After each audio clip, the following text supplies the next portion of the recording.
Now, on 105.9 FM and streaming worldwide on the WMAL app, O'Connor and Company. It's 8:37, and every day is a good day for the Chris Plant Show, but today, of all days, with this news cycle, looking forward to Chris Plant coming up in 30 minutes. It's Larry O'Connor with Patrice Onwuka. Good morning, Patrice. Happy Friday the 13th, everybody. Look at you, P. Mizzy, with the happy Friday the 13th. Joining us right now, four-star General Jack Keane, retired, chairman of the Institute for the Study of War and Fox News senior strategic analyst. I want to talk to you about the 250th anniversary of your branch of the military, the Army, and the big parade tomorrow. But we would be remiss if we didn't tap into your knowledge and expertise with regard to the airstrikes last night conducted by Israel against Iran and their nuclear facilities. Based on what's been reported and confirmed, how would you assess this military strike, General Keane? Well, looking at it, I think it's quite comprehensive. They conducted 4 waves of 200 fighters at somewhere in excess of 100 targets. They also have the Mossad on the ground conducting covert operations. Mm-hmm. The target sets were 4. One is air defense systems. The Mossad established a drone base inside of Iran to launch drones against a lot of those air defense systems. General, when you saw that nugget, if I could jump in, when you saw that they had actually set up their own drone base in Iranian territory, do you marvel at that kind of coordination and planning? That doesn't happen overnight. That's really audacious. Yeah, the other target sets were 7 nuclear sites. Also ballistic missiles, which is a crucial entity for the Israelis. They really are very concerned about the ballistic missiles that can be part of a retaliation. Then the leadership targets. To deal with your question, no, it doesn't surprise me in the least. The Mossad has been operating effectively inside of Iran for years. It's absolutely staggering what they've been able to achieve. Yeah, they've taken down a major drone manufacturing factory. They took down another weapons manufacturer a couple of years ago. They actually hit the Natanz site and destroyed a number of centrifuges just a couple of years ago. So the fact that they're back in there, I don't think they ever leave, to be quite frank about it. Mm-hmm. They are really quite effective in what they're able to achieve. Amazing. So, General Keane, this weekend, we're going to be celebrating the Army's 250th birthday or anniversary, however you want to put it. And I think there was such a resurgence and reinvigoration of love for our military again. It seems like the recruitment numbers are up. People want to be part of defending our country. What does this anniversary and the fact that President Trump has put together a parade, through Washington, D.C. to celebrate our Army, what does that mean to you?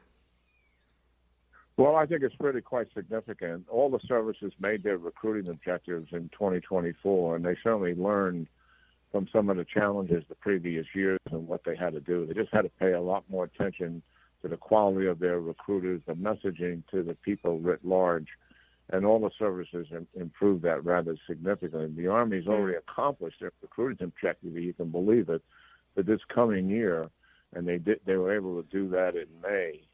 The Army put together a plan to have this celebration on the 250th anniversary, prior to the election, and then when they briefed it to White House officials at a lower level, they were very impressed with it, and they said, "This is something we really want to get behind and help with this celebration." So that's what's unfolded here, and for those who think we shouldn't do this, listen. The United States military doesn't beat its chest very often. We leave that to the Europeans. They got fancy uniforms. They love parades. But we're the organization that does the fighting, not just the United States Army, but all the armed services. So at the 250th mark for the Army, who helped establish the country and help form it, I think it's pretty appropriate to get out there and, as an exception, to stick our chest out a little bit and celebrate this anniversary in terms of the 250 years of protecting the country.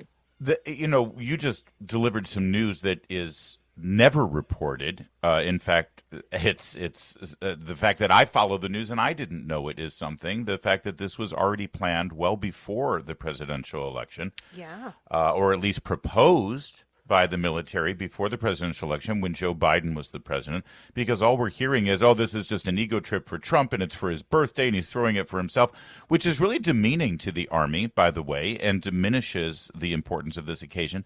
Another thing that's demeaning, General Keane, is that this is being likened to a North Korean military parade. I heard somebody on one of the cable news stations, not the one you work for, of course, saying that this was like our soldiers goose-stepping down the National Mall. I'd love for you to respond to that, if you could, on behalf of the soldiers. Yeah, I mean, that's so insulting, to our soldiers out there. The history of nation is also the history of the United States Armed Forces. And here we're celebrating the Army's 250th anniversary. And throughout that time frame, our soldiers, sailors, airmen, and Marines, have been willingly defending this nation, and to suggest that here we are in an open, independent democracy, and the soldiers represent the values of that democracy. And the fact that we've been so low-key about these things in the past, I think is a reflection of who we are. We're a bit understated. And the fact that it's 250 is certainly ample time to march down Constitution Avenue in front of the American people and represent them in that parade. I mean, these people have got this all upside down because they try to take something that's good and wholesome and politicize it because President Trump happens to be commander-in-chief. And it's just the nonsense we've all been witnessing for some time. And the father of our country, George Washington, let's not forget he was the father of the American military before he was the father of our country. He knew the importance of a good parade. He would always make sure that he had the biggest, whitest stallion and that his uniform was pristine. It matters. It means something. And we're looking forward to tomorrow's festivities. General Keane, thank you. Happy birthday to the Army. We appreciate you joining us. Yeah, we appreciate that very much. And thank you for giving us some elevation here. Appreciate it. It is 8:44.